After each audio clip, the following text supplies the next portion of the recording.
Hello, my name is Stephanie Letcher, and I will be presenting my final project for ARC 532 at ASU, Enhancing Your Architectural Thinking Through Theory. I will move through the presentation in 4 parts. First, I will define architectural theory, ecology, and arcology. Then I will briefly review the course modules and identify the areas that become most important to my designs. Next, I will compare SDL designs and Arcosanti. They are different in scale and history, but both ask important questions about Arizona climate, community, density, and sustainability. Finally, I will end with reflection and application, what I learned, what I would change, and how I will apply these ideas to future design work. So what is architectural theory? Architectural theory is less about the body of knowledge, that's actually called design theory, and more about perspectives, intellectual challenges, and putting what we know into practice while thinking about how it impacts the people who live there.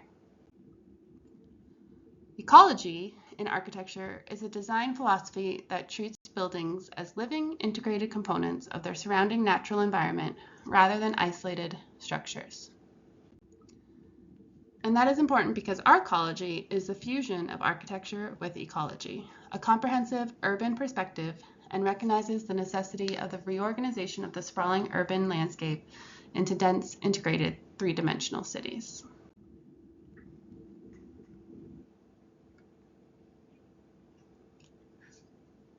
In ARC 532, there were 7 modules total, and the first 4 modules helped me understand architecture as more than a form. First, in Module 1, Architecture and Power, showed that space can reinforce systems of power or challenge them. Power can appear through hierarchy, access, visibility, and who feels invited into the space. Module 2, Heritage and Memory, shows how materials, movement, and spatial sequencing can shape how people remember and interpret a place. Module 3, Nationalism, expanded my understanding of identity. Identity can appear not only through monuments, but also through local materials, community spaces, and culturally responsive design.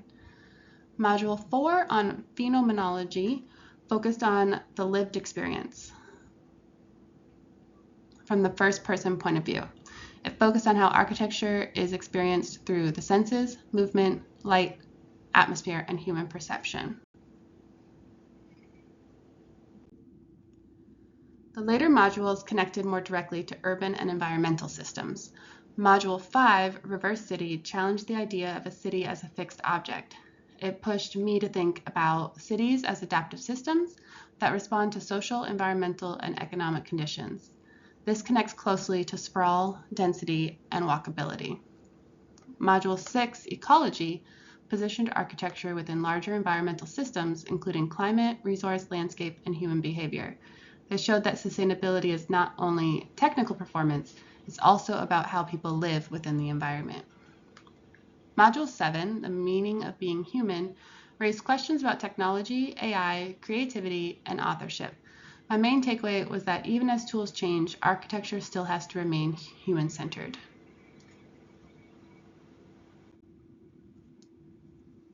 For the comparative analysis, I chose Arcosanti and SDL Designs.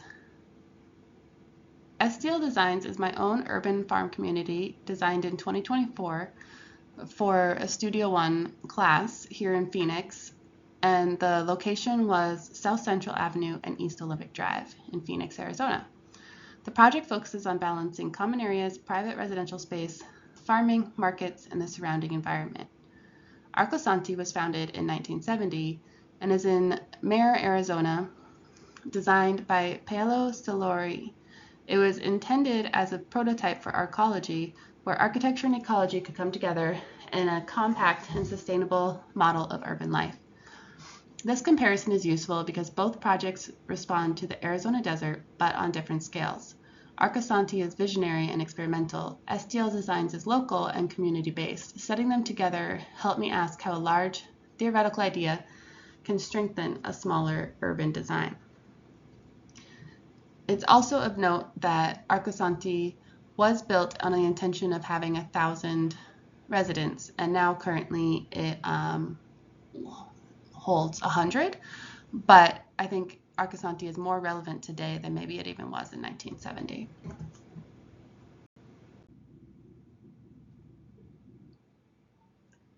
So welcome to the new urban farm community located in Phoenix, Arizona. To the south of the community is a canal, commonly used by walking and biking trail.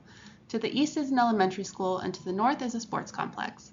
The entire site is walking distance to the light rail. Therefore, there will be a significant amount of public access to consider. Trees to the east of the parking lot will provide shade for the cars as well as privacy to the residents. The urban farming community consists of 5 markets along the canal in an open-air concept, allowing for pedestrian traffic during selling times and additional shade when not selling. All of the buildings have an open floor plan and are therefore needed to balance common and private areas. By keeping the buildings 80 by 20 feet and adding dynamic cutouts, the bedroom areas became more private, keeping the living and dining areas open. As noted in my review, the superpower of the design was how it was designed to match the topology of the land.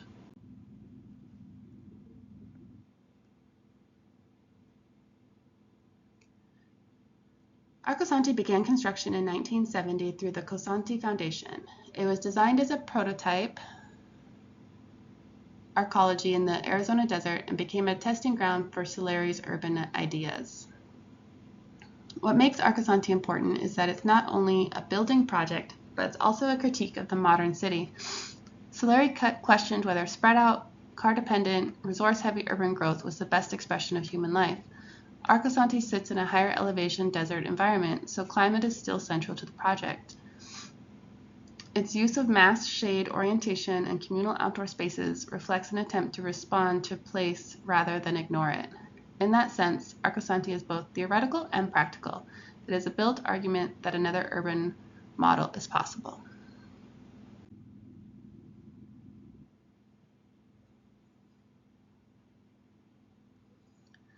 Solari's contemporary urban-suburban form is inclined towards materialism, individualism, and waste. It's reported that if the 7.4 billion people on Earth were to consume like the average American, we would need over 4 globes to sustain us. I really liked the smart design here, as well as the community-focused design and construction. This reminds me of President Barack Obama's library that will be opening up shortly here on Juneteenth.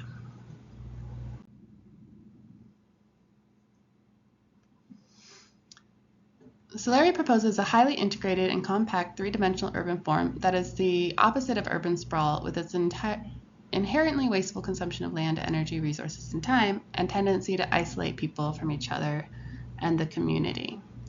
The quote at the bottom points to the larger ethical ambition of the project. Architecture is not only about solving immediate problems, it can ask whether the environment we create is worthy of human potential.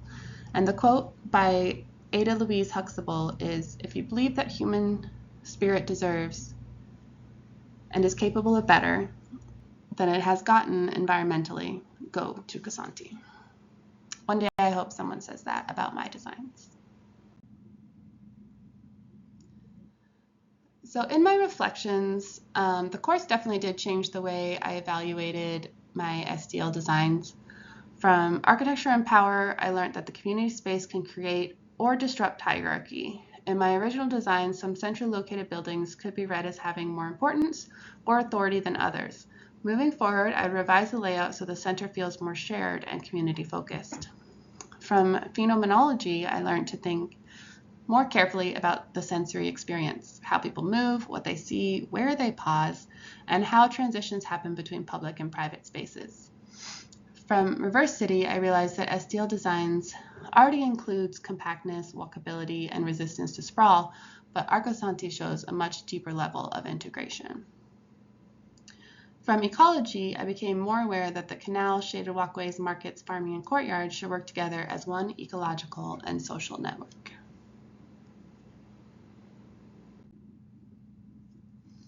The comparative analysis helped me understand architecture as both an ecological system and a social system. That matters because a design can perform well environmentally and still fail socially. It can also create beautiful spaces, but ignore climate, resources, or future adaptability. Strong architecture has to hold those concerns together In future work, I want to push my designs to investigate 4 things more clearly: sustainability, community interaction, sensory experience, and environmental responsiveness. For SDL designs, that would mean strengthening the relationship between the canal and the markets, making courtyards more intentional, improving shaded circulation, and creating clearer transitions between public and private zones. The larger lesson is that theory does not stay in the classroom. It becomes a tool for editing design decisions. This course reinforced that architecture should respond to present needs, but it should not stop there. Buildings and communities have to adapt to future environmental and social challenges. In Phoenix, that includes heat, water, transportation, density, public access, and the need for stronger community networks. The phrase on this slide, "Don't just build for now, build for the future," captures my final takeaway. To build for the future means designing with humility. It means recognizing that architecture affects people we may never meet and conditions we cannot fully predict. It means creating spaces that can support change, resilience, and connection over time. For me, architectural theory has become a way to slow down the design process in the best sense. It asks me to look again, question assumptions, and understand that every design choice participates in a larger world. I will close by acknowledging the course modules, readings from the Sage Handbook of Architectural Theory, and the sources connected to Arcosanti and the visual references used in the presentation. The images were used with permission. These references help frame the project, but the most important outcome for me is how they changed my own design thinking. SDL Designs began as an urban farm community focused on housing, markets, landscape, and shared space. After this course, I understand more fully as a theoretical project as well, a project about ecology, power, movement, community, and future responsibility. Thank you.